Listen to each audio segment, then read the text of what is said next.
இந்த 2026 தேர்தலில் யாராலும் உடைக்கவே முடியாதுன்னு சொன்ன மதத்தை உடைச்சோம், சாதியை உடைச்சோம். முக்கியமா காசு கொடுத்து ஓட்டு வாங்குற ஒரு நச்சு கலாச்சாரத்தையே சுக்கு நூறா தூள் தூளா உடைச்செறிஞ்சோம். 1967 முன்னாள் முதல்வர் மாண்புமிகு அறிஞர் அண்ணா அவர்கள் தலைமையில் அமைஞ்ச சாமானியர்களோட ஆட்சி மாதிரி 1977 முன்னாள் முதல்வர் மாண்புமிகு புரட்சி தலைவர் எம்ஜிஆர் அவர்கள் தலைமையில் அமைஞ்ச மிக சாமானியர்களோட ஆட்சி மாதிரி இதோ இன்னைக்கு அதே வரிசையில 2026 சட்டமன்ற தேர்தலில் இந்த விஜயோட தோழர்கள் இடம்பெற்ற ஒரு மிக மிக சாமானியர்களின் ஆட்சி அமைஞ்சிருக்கு. வாகை சூடும் வரலாறு திரும்பி இருக்கிறது. இப்படி ஒரு தீர்ப்பை மக்கள் அளிச்சதுனாலதான் தமிழக வரலாற்றில் ஒரு மகத்தான கூட்டணி ஆட்சியை நாம் அமைச்சிருக்கிறோம். இளைஞர்களால என்ன செய்ய முடியும், பெண்களால என்ன செய்ய முடியும்னு கேட்டவங்களுக்கான பதில் தான் இன்னைக்கு அமைஞ்சிருக்கிற நம்ம ஆட்சி. ஒரே ஒரு குடும்பம் மட்டும் முக்கியம்னு சொல்றது நம்மளோட ஆட்சி அதிகார அரசியல் இல்ல. தமிழ்நாட்டில் இருக்கிற ஒவ்வொரு குடும்பமும் முக்கியம்னு சொல்றது தான் நம்ம அரசியல். நம்மளோட ஆட்சி அதிகாரம் அதான் நம்மளோட மனசாட்சி உள்ள மக்கள் ஆட்சி. இந்த 2026 தேர்தலில் யாராலும் உடைக்கவே முடியாதுன்னு சொன்ன மதத்தை உடைச்சோம், சாதியை உடைச்சோம். முக்கியமா காசு கொடுத்து ஓட்டு வாங்குற ஒரு நச்சு கலாச்சாரத்தையே சுக்கு நூறா தூள் தூளா உடைச்செறிஞ்சோம். நாம கிளீன் கவர்னன்ஸ் அண்ட் குட் கவர்னன்ஸ்ல உறுதியா இருக்கிறோம். இப்ப மட்டும் இல்ல, எப்பவுமே இப்படிதான் இருப்போம். இதுல 100% இது உண்மைன்றதுனாலதான் பாரம்பரியமான தினத்தந்தி பத்திரிகை ஊழலின் ஊற்றுக்கண் அடைக்கப்படுகிறதுன்னு 16/6/2026 அன்னைக்கு ஒரு தலையங்கமே எழுதியிருக்கு. ஒரு தவறு செய்தால் அது தெரிந்து செய்தால் அவன் தேவன் என்றாலும் விடமாட்டேன் என்று எம்ஜிஆர் அன்று பாடினார். அதை இன்று விஜய் செயலில் காட்டுகிறார்னு அந்த எடிட்டோரியல்ல எழுதியிருக்கு. இந்த நேரத்தில் தினத்தந்திக்கு நம்மளோட நன்றியை தெரிவிச்சுக்கிறோம். அரசியலுக்கு வந்து 2 வருஷம் தான் ஆகுது. உங்களுக்கு என்ன தெரியும், உங்களால என்ன முடியும்னு கேலியா கேட்டவங்களுக்கு தினத்தந்தியோட பதிலை இப்போதைக்கு போதும்னு நினைக்கிறேன். என்னென்னமோ செய்வான்னு சொல்றானே இந்த விஜய், பல வருஷமா இருக்கிற ஒரு பதவி வெறி பிடிச்ச அரசியலை உடைச்சி எப்படி செய்வான்னு நம்ம மக்களை யோசிச்சிருப்பாங்க. இதோ இப்போ நம்ம மக்களுக்கு புரிஞ்சிருக்கும். இப்பவும் சொல்றோம், இது வெறும் ஆரம்பம் தாங்க. இந்த மாபெரும் சபையிலிருந்து கேட்கிற மக்களே, நமக்கு கொஞ்சம் அவகாசம் கொடுங்க. இதுக்கு முன்னாடி, அதாவது 2017 கடைசியில இருந்து 2026 ஏப்ரல் வரைக்கும் இருந்த புண்ணியவான்கள் ஆட்சியில ஒவ்வொரு டிபார்ட்மெண்ட்லயும் போட்ட ஏராளமான ஓட்டைகளை அடைச்சிக்கிட்டே படிப்படியா மக்களுக்கு நல்லதையும் செஞ்சுக்கிட்டே வருவோம். அதனாலதான் நமக்கு எதிரா யார் யாரோ சேரவே மாட்டாங்கன்னு நினைச்சவங்க எல்லாம் ஒன்னா சேர்றாங்க. நம்ம ஆட்சிக்கு டேட்டு குறிக்கிறாங்க.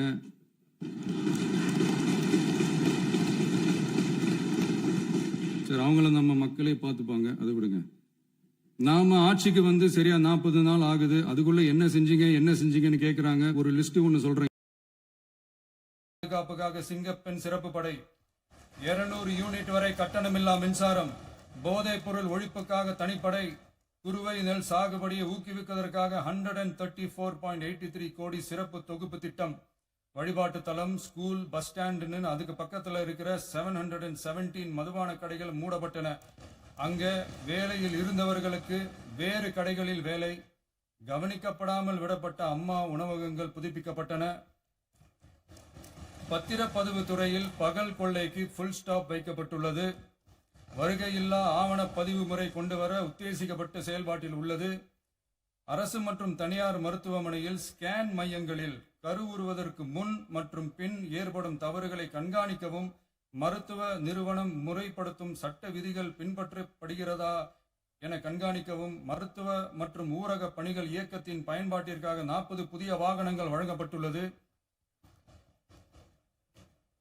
கூட்டுறவு வங்கியின் ஏழை எளிய மக்கள் வாங்கிய கடனுக்கு முதல் முத்தாய்ப்பாக ரூபாய் 2045 கோடி தள்ளுபடி வழங்கி ஆணையிடப்பட்டுள்ளது. ஒன்றிய அரசிடம் கேட்டுக்கொண்டதற்கிணங்க கடந்த 2 வருடமாக நிறுத்தி வைக்கப்பட்ட இருந்த ஜல் ஜீவன் மிஷன் திட்டம் புதுப்பிக்கப்பட்டு ஜல் ஜீவன் மிஷன் திட்டம் 2.0 நடைமுறைக்கு கொண்டு வரப்பட்டுள்ளது. 18,500 கோடி அளவில் உறுதியளிக்கப்பட்ட காஞ்சிபுரம் மாவட்டத்தில் மைய விரிவாக்க திட்டம், கோயம்புத்தூரில் மின்னணு பொருட்கள் மற்றும் மின்னணு அமைப்புகள் உற்பத்தி திட்டம் மற்றும் திருவள்ளூர் மாவட்டத்தில் காட்டுப்பள்ளி LNT கப்பல் கட்டும் தளம் விரிவாக்க திட்டத்திற்கு ஒப்பந்தங்கள் போடப்பட்டுள்ளன. அனைத்து நிர்வாக நடவடிக்கைகளும் மின்னணு முறையில் மாற்றம் கொண்டு வர நடவடிக்கை எடுக்கப்பட்டு வருகிறது. சட்டவிரோத கல்குவாரி மற்றும் அனுமதியின்றி கனிமங்களை எடுத்துச் செல்வது தடுக்கப்பட்டுள்ளது. பல்வேறு குவாரிகள் சீல் வைக்கப்பட்டுள்ளன. கனிமங்களை கண்காணிப்பது, எல்லைகளை நிர்ணயிப்பது மற்றும் ஆளில்லா விமானம் மூலம் அளவீடு செய்வது போன்றவற்றை செயல்படுத்துவதற்கான பணிகள் மேற்கொள்ளப்பட்டு வருகின்றன. அனைத்து துறைகளிலும் அலுவலர் தலையீடு இல்லாமல் லஞ்ச லாவண்யமற்ற தமிழகத்தை உருவாக்க அனைத்து நடவடிக்கைகளும் முடுக்கிவிடப்பட்டுள்ளது. இதெல்லாம் சாம்பிள் தான், இன்னும் இருக்கு. இந்த வெறும் 40 நாளுக்குள்ளேயே இவ்வளவு செஞ்சிருக்கோம்னா இனி வர்ற நாட்கள்ல கொஞ்சம் கொஞ்சமா படிப்படியா ஸ்டெடியா உழைச்சி லஞ்ச லாவண்யம் இல்லாத, ஊழல் இல்லாத, பெண்களுக்கு பாதுகாப்பான, சுதந்திரமான, டிரான்ஸ்பரண்டான தமிழ்நாட்டை நம்ம சொந்தங்களான தமிழக மக்களுக்கு தர்றது தான் நம்மளோட ஒன் அண்ட் ஒன்லி டார்கெட். கண்டிப்பா அதை நிறைவேற்றியே காட்டுவோம். 8 கோடி மக்கள் நம்மளோடு இருக்கிறப்போ ஏங்க அதை செய்ய முடியாது? மாண்புமிகு பேரவைத் தலைவர் அவர்களே, தமிழ்நாட்டின் கருவூலம் எப்படி திசை மாறி உருமாறி தேய்ந்து ஓய்ந்து கிடக்கிறதுன்னு சொன்னாங்க. திசை மாறி உருமாறி தேய்ந்து ஓய்ந்துன்னு வசனம் மாதிரி ரைமிங்கா இல்லாம வளமான இலக்கியமா இதே சபையில பேசினவங்களோட திறமையான ஆட்சியில நடந்த நிதி மேலாண்மையை பத்தி வெள்ளை அறிக்கையா வெளியிட்டோம். வெள்ளை அறிக்கை வந்ததிலிருந்தே கண்ணை கட்டுதுங்க. அந்த காலத்துலதான் பிள்ளையோ பிள்ளை, தொல்லையோ தொல்லைன்னு சொன்னாங்க. அதே மாதிரி தாங்க அவங்க ஆட்சியாலையும் அவங்களாலையும் இன்னைக்கு தமிழ்நாட்டுக்கே தொல்லையோ தொல்லை.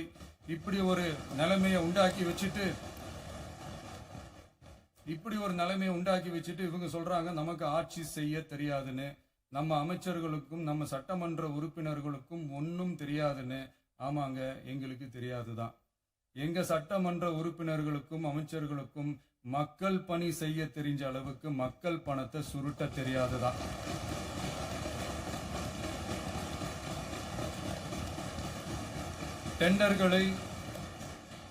டெண்டர்களை முறைப்படுத்த தெரிஞ்ச அளவுக்கு அதோட ரேட்டை உயர்த்தி ஊழல் செய்ய தெரியாதுதான். பதவி உயர்வு வழங்கவும் பணி இடமாற்றம் கலந்தாய்வு நடத்தவும் தெரியுமே தவிர பதவி உயர்வுக்கும் பணியிட மாற்றத்திற்கும் பணம் பறிக்க தெரியாதுதான். புதிய பணியிடங்கள் உருவாக்க தெரியுமே தவிர அந்த பணியிடங்களை பணத்துக்கு விற்க தெரியாதுதான். கோயில்கள்ல நடக்கிற நிர்வாக சீர்கேட்ட தடுக்க நீங்க கண்டிப்பா கோயில்கள்ல நடக்கிற நிர்வாக சீர்கேட்ட தடுக்க தெரியுமே தவிர கோயில் பணத்தை கொள்ளையடிக்க தெரியாதுதான். தங்கத்தை உருக்கி தாரை வார்க்க தெரியாதுதான். கனிம வளத்தை பாதுகாக்க தெரிஞ்ச அளவுக்கு கனிமத்தை வித்து கொள்ளையடிக்க தெரியாதுதான். அரசு வருமானத்தை அரசு கஜானாவுக்கு மாத்த தெரிஞ்ச அளவுக்கு அந்த பணத்தை தனிப்பட்ட கஜானாவுக்கு மடை மாத்த தெரியாதுதான். போதை கலாச்சாரத்தை தடுக்க தெரிஞ்சவங்களுக்கு போதை கலாச்சாரத்தை வளர்க்க தெரியாதுதான். நம்ம குடும்பத்தில் இருக்கிற பாட்டி, அம்மா, அக்கா, தங்கச்சி, குழந்தைகளை, பெண்களை மதிக்க தெரிஞ்சவங்களுக்கு ஓசி பஸ், 1000 ரூபாய் கேஸ், இப்படியெல்லாம் பேச தெரியாதுதான். எங்க உறுப்பினர்களுக்கும் அமைச்சர்களுக்கும் மக்கள் சேவை தெரிந்த அளவிற்கு சுயநல தேவையை செஞ்சிக்க தெரியாதுதான். அதனாலதான் சொல்றோம், எங்களை பார்த்து எதுவும் தெரியாதுன்னு சொல்றவங்களுக்கு சொல்றோம், இதெல்லாம் எங்களுக்கு தெரியாதுதான். உங்களை மாதிரி முறைகேடுகளை செய்யறத நாங்க தெரிஞ்சுக்கவும் போறதில்ல, தெரிஞ்சுக்கவும் ஆசைப்படல. அத கடைசி வரைக்கும் எங்களுக்கு தெரியாமலே இருந்துட்டு போகட்டும். அதனால நாங்களும் எங்க மக்களும் வெரி வெரி ஹாப்பி தான். மாண்புமிகு பேரவைத் தலைவர் அவர்களே, எதிர்ப்பவர்கள் எதிர்க்கட்சி என்பதற்காக எங்கள் ஆட்சி மீது 1000 பழி போடலாம். ஆனாலும் தமிழக மக்களுக்கு உண்மையை உணர்த்த வேண்டியது நம்மளோட கடமை. மின்வெட்டை பொறுத்தவரை தமிழ்நாடு மின்மிகை மாநிலமாக இருந்தாலும் கடந்த காலங்களில் ஏற்பட்ட நிர்வாக குளறுபடிகளும் மின்சார சாதனங்கள் மற்றும் மின் மாற்றிகளில் ஏற்படும் பழுதாலும் வேண்டுமென்றே சிலரின் நடவடிக்கைகளாலும் இந்த மின்வெட்டிற்கு காரணமாக உள்ளது. மின் விநியோக மீட்பு நடவடிக்கைகளை ஒருங்கிணைப்பதற்காக எதிர்பாராமல் இரவு நேரங்களில் ஏற்படும் மின் தடங்களை விரைந்து சரி செய்வதில் 10 உயர்மட்ட கண்காணிப்பு குழுக்கள் மற்றும் 125 சிறப்பு மின் தடை நீக்க ரோந்து வாகனங்கள் வழங்கப்பட்டு 24 மணி நேரமும் கண்காணிக்கப்படுகிறது. கூடுதலாக தற்போது 77 புதிய மின் தடை நீக்க மையங்களும் உருவாக்கப்பட்டுள்ளன. விரைவில் இந்த மின்வெட்டு நிலைமை அறவே நீக்கப்படும். மாண்புமிகு பேரவைத் தலைவர் அவர்களே, நம்ம விவசாயிகள் எல்லாரும் நம்மள நல்லா புரிஞ்சுக்கிட்டு தமிழக வெற்றி கழகத்தை ஏத்துக்கிட்டாலும் எதிர்கட்சிகளோட தூண்டுதலால சில இடங்கள்ல சில போராட்டங்கள் நடக்குது. எதிர்கட்சிகள் என்னதான் சித்து வேலை செஞ்சாலும் விவசாய பெருமக்கள் எல்லாரும் நம்ம ஆட்சி அவங்களுக்கான ஆட்சி தான் நல்லா புரிஞ்சுதான் வச்சிருக்கிறாங்க. இந்த வருஷம் எல்னினோ விளைவா எப்பவும் இருக்கிறத விட இந்த டைம் மழை குறையுங்கிறதையும் நம்ம விவசாயிகள் உணர்ந்துதான் இருப்பாங்க. இருந்தாலும் நம்ம அரசு நம்ம விவசாயிகளோட வாழ்வாதாரத்துக்காக பக்கபலமாகவும் உறுதியாகவும் துணை நிற்கும்ங்கிறத தெரிவிச்சுக்கிறோம். நம்ம தமிழகத்தில் ஏற்கனவே நடந்த அதி அற்புதமான சூப்பரான நிர்வாக திறன் கொண்ட 50 வருஷ அரசியல் அனுபவம் கொண்ட 2.0, 3.0, 4.0 பல 0.0 மாடல் ஆட்சி நடத்த கனவு கண்டவங்களோட அட்டகாசமான ஆட்சிக்காரங்க பல்வேறு விதமான நிதி நெருக்கடியை நம்ம மக்களுக்கும் நமக்கும் பரிசா கொடுத்துட்டு போய் இருந்தாலும் கூட்டுறவு வங்கிகளின் மூலம் 75,000 வரை பயிர்கடன் பெற்று குறு சிறு இதர பெரு விவசாயிகளுக்கு 100% முழுமையான பயிர்கடன் தள்ளுபடியும் 75,000க்கு மேல் கடன் பெற்றவர்களுக்கு குறைந்தபட்சமாக 35,000 பண பயன் கிடைக்கும் அளவிற்கு மொத்தம் 14,43,504 விவசாயிகளுக்கு ரூபாய் 5,932.23 கோடி பயிர்கடன் தள்ளுபடி வழங்கப்பட்டுள்ளது. மாண்புமிகு பேரவைத் தலைவர் அவர்களே, நாம ஒன்றியத்தில் கூட்டுறவு கூட்டாட்சி, மாநிலத்தில் சுயாட்சி என்ற கொள்கையை கொண்டவங்க தான் ஏற்கனவே அறிவிச்சிருக்கிறோம். தற்போதைய ஒன்றிய அரசு சார்ந்த கட்சியுடன் அரசியலில் கொள்கை அளவில் நேர் எதிராக நிக்கிறவங்க தான் நாம. அதே சமயத்தில் எதுக்கெடுத்தாலும் கண்ணை மூடிக்கிட்டு ஒன்றிய அரசோட மோதல் போக்கை விரும்புறவங்க நாம இல்ல. நமக்கு எப்பவுமே தமிழகத்தின் வளர்ச்சி மட்டும்தான் முக்கியம். அதுக்காக நம்மளோட அரசியல் ரீதியான கொள்கைகளையோ மாநில உரிமைகளையோ கொஞ்சம் கூட விட்டு கொடுக்கவே மாட்டோம். அதுல ரொம்ப தெளிவாகவும் உறுதியாகவும் இருக்கிறோம். இனியும் இப்படித்தான் இருப்போம். அதுல ஒருபோதும் மாற்றமே இருக்காது. அதனால இதுல யாரு திசை திருப்ப வேலையில் ஈடுபட்டாலும் அவங்க எல்லாரும் மக்கள் மத்தியில் தோற்பது உறுதி. எனவே நம்ம மக்களுக்கோ சிறுபான்மை சகோதரர்களுக்கோ நம்ம ஆதரவு இயக்கங்களுக்கோ எந்தவித சந்தேகமும் வேண்டாம். நாம் யாரோட டீமும் இல்ல. நாம எப்பவுமே பியூரான பீப்புள்ஸ் டீம். இன்னும் சொல்ல போனா நாம secular team, social justice team. மாண்புமிகு பேரவைத் தலைவர் அவர்களே, அரசு விழாக்கள், கல்வி நிறுவனங்கள் மற்றும் பல அதிகாரப்பூர்வ நிகழ்ச்சிகளோட தொடக்கத்துல நம்ம தமிழ்தாய் வாழ்த்த பாடுறதுதான் வழக்கமா இருக்கு. தமிழ்தாய் வாழ்த்த பொறுத்த வரைக்கும் நம் அரசு இதுல நம்மளோட உறுதியான நிலைப்பாட்டை ஒன்றிய அரசுக்கு மிக தெளிவா தெரிவிச்சிருக்கு. அது இல்லாம இதில் மாநில அரசின் கொள்கைக்கு ஏற்ப ஒன்றிய அரசின் அறிவிக்கையில் திருத்தம் மேற்கொள்ள கோரிக்கையும் விடுக்கப்பட்டுள்ளது. நீட் தேர்வை பொறுத்தவரை கிராமப்புற மற்றும் பொருளாதார ரீதியாக பின்தங்கிய மாணவர்களுக்கு சமமான வாய்ப்பை வழங்குவதில்லை. மருத்துவ கல்வியில் சமூக நீதி மற்றும் சம வாய்ப்பை நீட் பாதிக்கிறது என்பதை உணர்கிறோம். எனவே மருத்துவ படிப்புகளுக்கான சேர்க்கையை 12ஆம் வகுப்பு மதிப்பெண்களின் அடிப்படையில் நடத்த வேண்டும் என்று நமது அரசு வலியுறுத்தி வருகிறது. மத்திய அரசிடம் நீட்டிலிருந்து தமிழ்நாட்டிற்கு விலக்கு வழங்க வேண்டும் என்று கோரிக்கை விடுத்துள்ளது. மாண்புமிகு பேரவைத் தலைவர் அவர்களே, பேரறிஞர் அண்ணா அவர்கள் தலைமையிலான அரசு 1968இல் இருமொழி கொள்கையை நடைமுறைப்படுத்தியது. தமிழ் ஆட்சி மொழி, தமிழ் மொழியை பாதுகாப்பது, மாணவர்களுக்கு ஆங்கிலத்தின் மூலம் உலக அளவிலான வாய்ப்புகளை வழங்குவது, எந்த ஒரு மொழியையும் கட்டாயமாக திணிப்பதை தவிர்ப்பது மற்றும் எதிர்ப்பது, நிலத்தின் மொழி மற்றும் பண்பாட்டு அடையாளத்தை பேணுவது என்பதை நம் தமிழக வெற்றிக் கழக ஆட்சி ஏற்றுக்கொண்டுள்ளது. எனவே தமிழ்நாட்டில் தமிழ் ஆட்சி மொழி மற்றும் இருமொழி கொள்கை என்பதில் நமக்கு மாற்று கருத்தே இல்லை.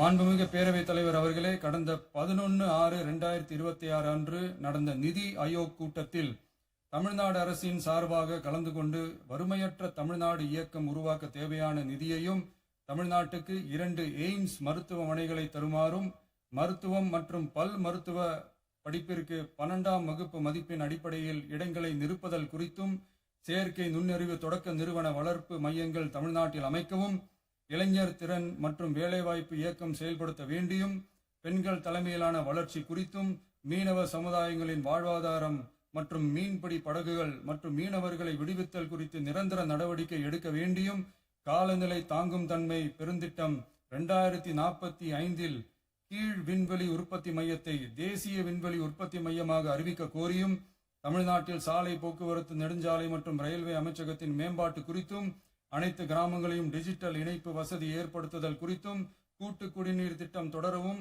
அரசின் விழாக்களில் தமிழ்தாய் வாழ்த்துக்கான முதலிடத்திற்கான கோரிக்கையும், மேகதாது அணை கட்டுமான நிறுத்தத்தை உறுதிப்படுத்தவும், மாநிலத்தின் மீது மும்மொழி கொள்கையை வற்புறுத்தாமல் புதிய கல்விக் கொள்கையை திணிக்காமல் தமிழகத்திற்கான கல்வித் தொகை ரூபாய் 3284 கோடியை விடுவிக்க கோரியும், ஆண்டுதோறும் 5 லட்சம் இளைஞர்களுக்கு உதவித் தொகையுடன் கூடிய பணியினை தொழில்நுட்ப பயிற்சி வழங்க ஒத்துழைப்பு வழங்குமாறும், ஒகேனக்கல் 3ஆம் கட்ட கூட்டு குடிநீர் திட்டத்திற்கான நிதி ரூபாய் 2283.40 விடுவிக்கவும், வேலை வாய்ப்பு மற்றும் வாழ்வாதாரத்துக்கான உத்தரவாத திட்டத்தின் கீழ் வேலை வாய்ப்புகளை உருவாக்க உடனடி நடவடிக்கை மேற்கொள்ள வேண்டியும் மற்றும் திருக்குறளை தேசிய இலக்கியமாக அறிவிக்குமாறும் தமிழ்நாடு சார்பில் பேசியுள்ளோம் என்பதை தெரிவித்துக் கொள்கிறோம்.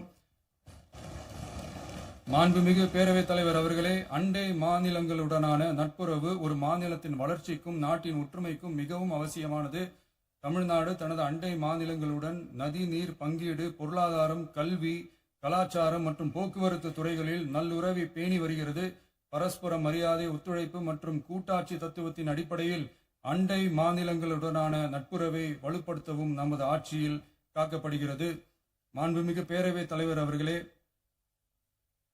சட்டம் ஒழுங்கை பத்தி பேச்சு வந்தது. சட்டம் ஒழுங்கு சரியா இருக்கணும் அப்படின்றதுல எங்களுக்கு மாற்று கருத்தே கிடையாது. கண்டிப்பா லா அண்ட் ஆர்டர் கரெக்டா இருக்கணும், கரெக்டா இருக்கும், இருக்க வைப்போம். அதே மாதிரி பெண்கள் பாதிக்கப்படுறதையும் இங்க யாராலையும் சகிச்சுக்கவே முடியாது. அதுக்கான கடுமையான நடவடிக்கைகள் நம்ம அரசு எடுத்துக்கிட்டு இருக்கிறோம். இந்த சிங்கப்பெண் சிறப்பு அதிரடி படை கூட அதுக்கான ஒரு ஃபர்ஸ்ட் ஸ்டெப் தான். அதே மாதிரி இந்த போதைப் பொருள் நடமாட்டம், அதை கண்ட்ரோல் பண்றதுக்கும் நம்ம அரசு கடுமையான நடவடிக்கைகள் எடுத்துக்கிட்டு இருக்கிறோம். அதையும் கண்டினியூ பண்ணி எடுப்போம்.